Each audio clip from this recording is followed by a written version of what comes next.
Hello, my name is Eloise Soler. I'm completing the Roswell video to complement the UCAT evaluation for assistive technology and then implementing the Granite College Student of Reflective Analysis of Work project utilizing an O&M focused behavioral actual learning objective. The overall learning objective for the Roswell for the young lady I worked with from Leander ISD was to utilize her functional vision and improve that vision during travel by monocular use. The individual objective under that is that she would use her monocular for distance vision and mobility and travel by spotting and scanning and tracking and tracing. And this young lady had multiple issues. As I said, she was in a post-graduation program that's focused on vocational skills. She was identified for me to assess by my O&M supervisor in Leander ISD, or assigned to me. After reviewing all of her information, she's orthopedically impaired. She's autistic. She is visually impaired. She has an enucleated right eye. She has very limited vision in her left eye due to retinal detachments. And she also has cerebral palsy, and she is intellectually disabled. So there are a lot of things going on with this young lady. Historically in high school, she did not want to use any assistive technology. She exhibited some behavioral issues, outbursts, rejection of using any kind of devices, and therefore she has not used them in the SELF program. The staff did not even know that she had devices that she could be using during the instructional and work program. Therefore, after doing and completing the UCAT with them, it was determined that monocular use would be most helpful for her in the work setting.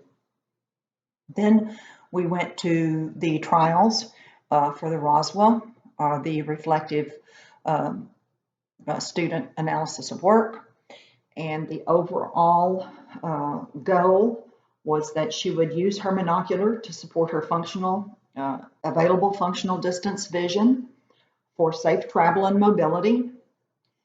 And then specifically under the objective was to use spotting and focusing, scanning and tracing at a distance with the monocular for functional travel and mobility.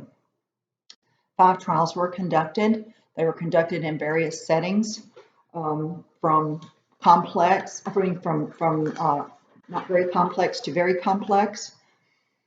Some of the issues or concerns that were shared with the staff and me are her behavioral outbursts. Will she cooperate? Does she want to participate in trying to learn to use her binocular? All of those things were a huge question. She has very little language. She has very good receptive language, very little expressive language, except with behavioral outbursts. So this was all a challenge.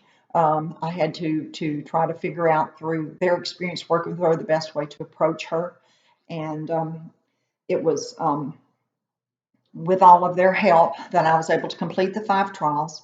During the 5 trials, we went to various settings that would be utilized in the workplace under her vocational training, and our community activities and our school-related activities. And those 5 trials each had 3 targets within each trial.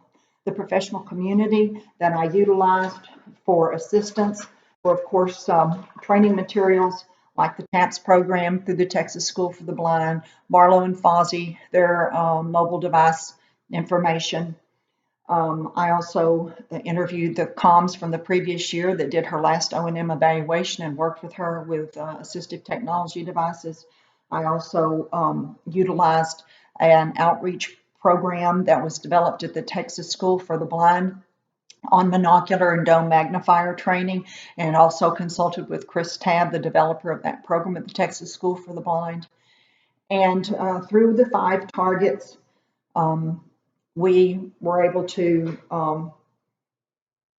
she was able to utilize her monocular skills starting at a very basic level, moving up to what is called an emergent level.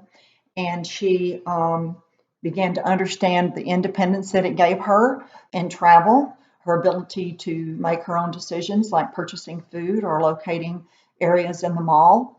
For her to be able to have that independence and understand that independence, and without prompting, one day utilized it totally independently to make a drink order during one of the trials at a Starbucks. I was completely shocked. The main thing was that I put on my monocular and she put on her monocular. And then as we went every time for the next trial, she saw I had my monocular. So every time we would go for a trial, she would pull it out of her purse and put it on. So she began to understand the importance of doing that herself. So the impact and learning outcome from this is that she should continue training, have her monocular training through her last year in the SELF program, and be able to use that after graduation in the workplace and or during community activities or leisure time. Thank you very much.